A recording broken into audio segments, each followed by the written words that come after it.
Welcome back to English for Grade 11. In the previous episode, we talked about family celebrations. We started with Unit 2 and we talked about the special occasions that we celebrate with our family members to get together and to enjoy each other's company and to have different activities according to the occasion itself. In this episode, we will talk about the grammar and the language function. So let's pay attention to the grammar first.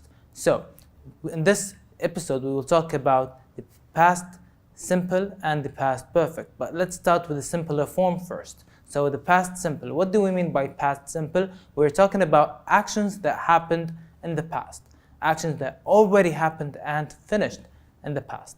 Not just finished, but also true or repeated past actions. So for example, we have I played volleyball with my friends last Thursday. So I played last Thursday. So we're talking about something that happened in the past. Okay, we have played, the verb, and we have the last Thursday to refer to which date.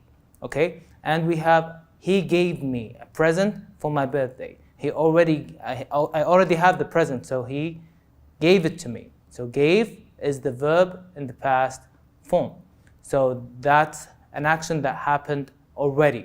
Okay, so we have this arrow here, the timeline that shows us we have now and the past, and that happened in the past. Okay, so let's move along. We have different types of verbs, of course. We have regular and irregular verbs. So the irregular verbs changes in the form itself. The form of the verb changes and it looks different. For example, he gave me a present for my birthday. We see that gave is the past form of the word give, of the verb give. So give is the base form of the verb, and we have gave as a past simple, and we have the past participle as given. So we have different forms for the same verb depending on the tense itself. So base form, past tense, and past participle. And we have words like, or verbs like eat, and we have eat, ate, eaten.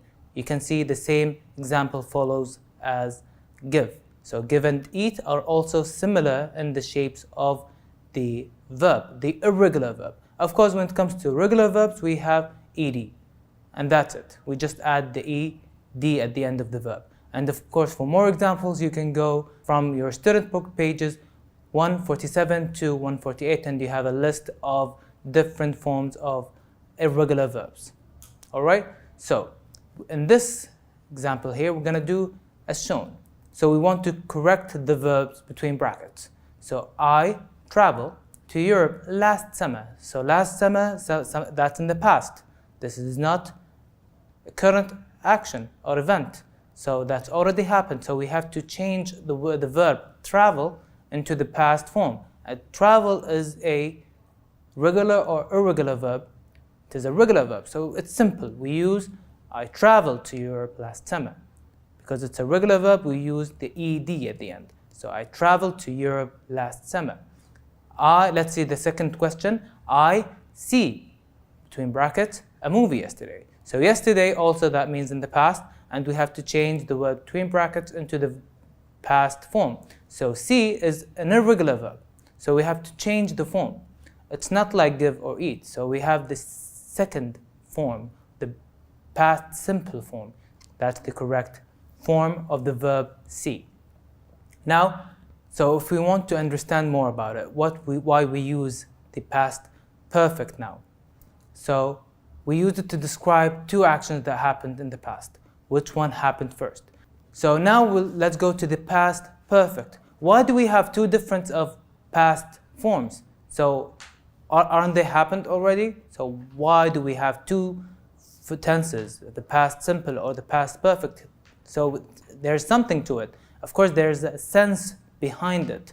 So we use it to describe two actions in the past perfect that happened in the past to show which one happened first. So we have two actions that happened in the past. Both of them happened in the past, but one of them happened before the other.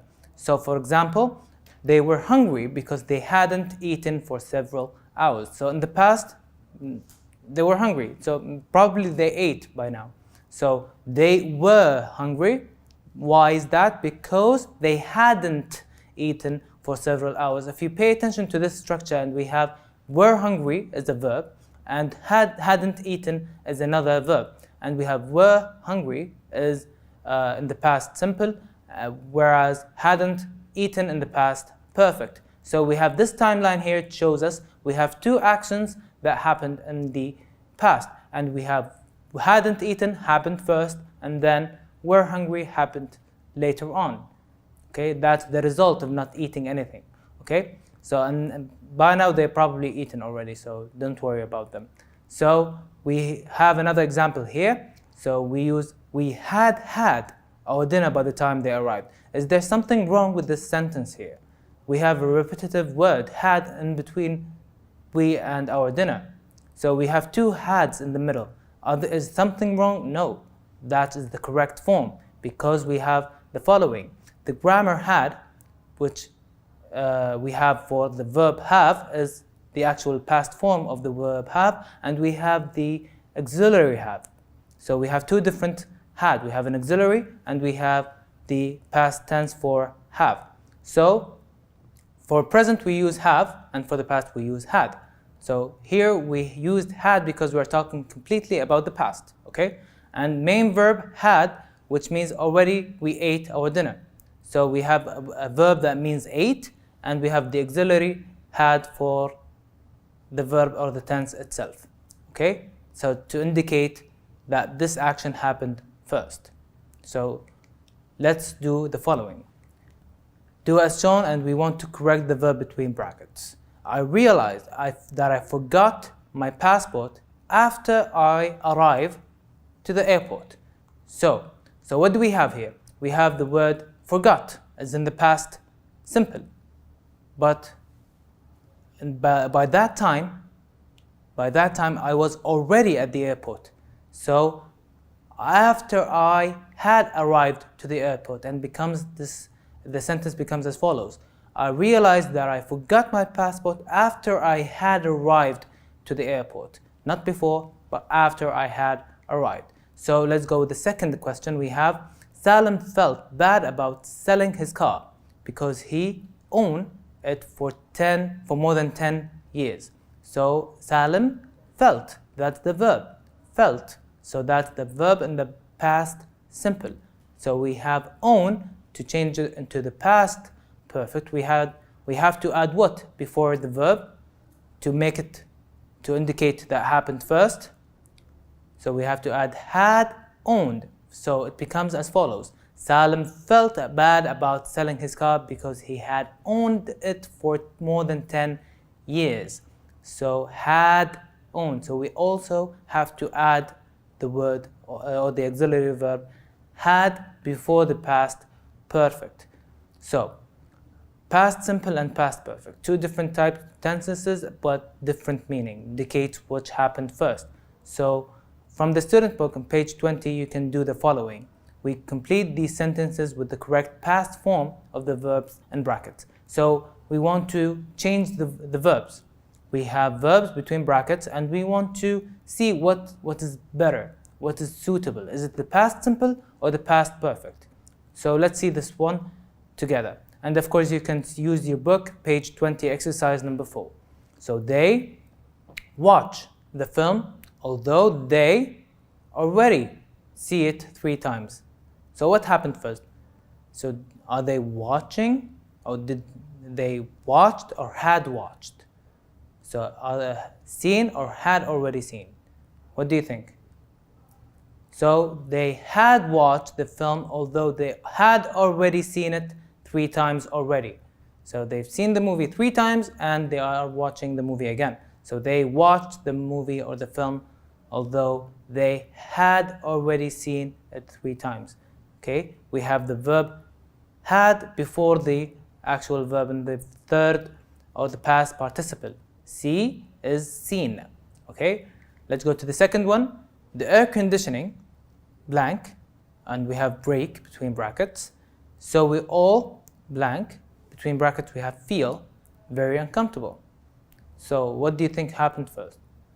Do we feel uncomfortable because the air conditioning is about to break, or did it broke and then we felt uncomfortable? So the air conditioning had broken So we all felt very uncomfortable because our feeling is the result of the air conditioning breaking. Okay? After the air conditioning had broken, we felt very uncomfortable. Okay? So we have to know and understand the correct timeline so we can use the correct tense. So let's see this question. He never eat Kuwaiti food before, but he really enjoy it. So this is the first time that he is trying Kuwaiti food.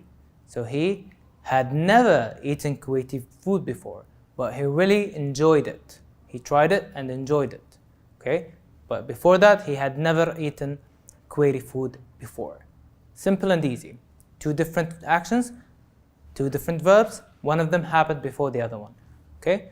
And the older verb, we use the past perfect, and the later one, we use the past simple. Next question, we have the next morning, the streets blank be dusty because there blank be a sandstorm. And we have the verb be, and this is a very tricky one. So what do you think? What happened first? So we need to know what happened first to add the past perfect first, right? So the next morning, the streets dusty because there sandstorm. So because of the sandstorm, the streets were dusty, right? So there had been a sandstorm and the streets were dusty. So let's read the whole sentence. The next morning, the streets were dusty because there had been a sandstorm. And of course, remember the verb to be and its different shapes. Verb to be, remember that. Okay? Now we have more exercises about past simple and past perfect, but now we move from the student book to the second book, which is the workbook on page 13. And we have exercise number 5 on page 13, and we have the following. We want to rearrange the order of these pairs of actions to have a full grammatical sentence. So we have Walid's father lent Walid his car. Walid passed his driving test. So what do you think happened first? Do you think Walid's father would give or would lend his son the car before passing the driving test? No. So after Walid had passed his driving test, his father lent him his car. So that what happened first. Walid had passed the test and then his father lent him his car. Okay? Correct? Do you think? What do you think?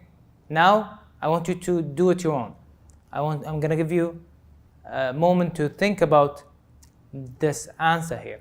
So the family finished preparing the food for the party. The guests started arriving. So before, what do you think? Do you finish or finish preparing the food after or before the guests started to arrive? So what happened first? Did the guest arrive before we finished or the other way around? So the family had finished preparing the food before the guest started arriving. So that what happened first. The family had finished preparing the food. Before, that's the word that we added here, the guest started arriving. So exercise number 3, we have the tourists went on a guided tour of the city. The tourists got off their coach in the city center. So as soon as. So they arrived first. So they arrived and then they left their coach to see the city. So as the tourists went on a guided tour of the city as soon as they had gotten off their coach in the city center. All right? So now exercise number 5, you can do it your own. Now we have the compound nouns. We have 2 nouns and we want to combine them into one, and we have a new idea to represent. For example, we have a basket and we have a ball, but together we have basketball. For example, my favorite hobby is basketball. And heart beat. We have a heart and we have a beat, but together we have a heartbeat. Okay? And we have a lot of more nouns. Bed and a room, and together it becomes a bedroom. Okay? Now let's move along with the language functions. When answering a language functions question, you must consider the following. First of all, what would you say in the following situation? I want your answer to what would you say in that situation. Imagine yourself in that exact situation and tell me what would you say. And please write a full grammatical sentence. So, Unit 2 talks about different functions here. We have describing customs, describing family celebrations, expressing opinions, giving reasons, describing past experiences, inviting, making polite requests, sequencing information, and giving or asking for information. So, let's take a quick look on the table from your book on page 23. So there are useful phrases that we can use to help us answer language functions questions. So we have inviting. So I'm writing to invite you to a celebration, for example, for a birthday party, for a graduation ceremony, and so on. Depending on your celebration, we can use this sentence. Or maybe we can use the following. We or I hope you can be there with us to enjoy or to celebrate my brother's graduation and so on. The celebration is at our house. You can invite him to tell him more information about the place of the ceremony. And we or I look forward to seeing you. So when you're trying these sentences for inviting people. And now making polite requests, we can suggest or maybe we can ask them to please arrive by, and we give them a time, by 5 o'clock or by the time suggested in the invitation and so on. So, and we can say, please let me know if you can come. So I need your reply. So I want you to reply to me. And if we have sequencing information, we tell a story. For example, the story begins in the boy who went to school. Next, he went through that, and now let's take a look at his career or what his path was in school. And what about today? He graduated from high school and so on. So finally, I'd like to end up with, and that's the end of the story.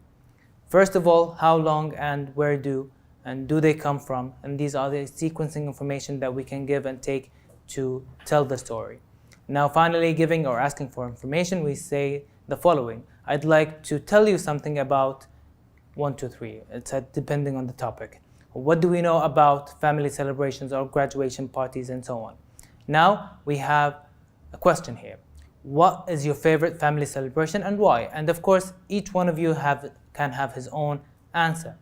And we have this example here for you. So my favorite family celebration is baby shower, because in this celebration we help the new parents by giving them presents and advise them about parenthood. Now let's see this question here. So which answer is best suitable for the following situation? Your friend passed the 11th grade. So that's terrible. I hope you feel better soon. Congratulations, 1 more year left. You should go to Dubai. Its weather is amazing. Or try harder next year. So what do you think? It's of course, congratulations, 1 more year left. So in this episode, we looked at the grammar and then we looked at the language functions. Thank you for watching. Until next time.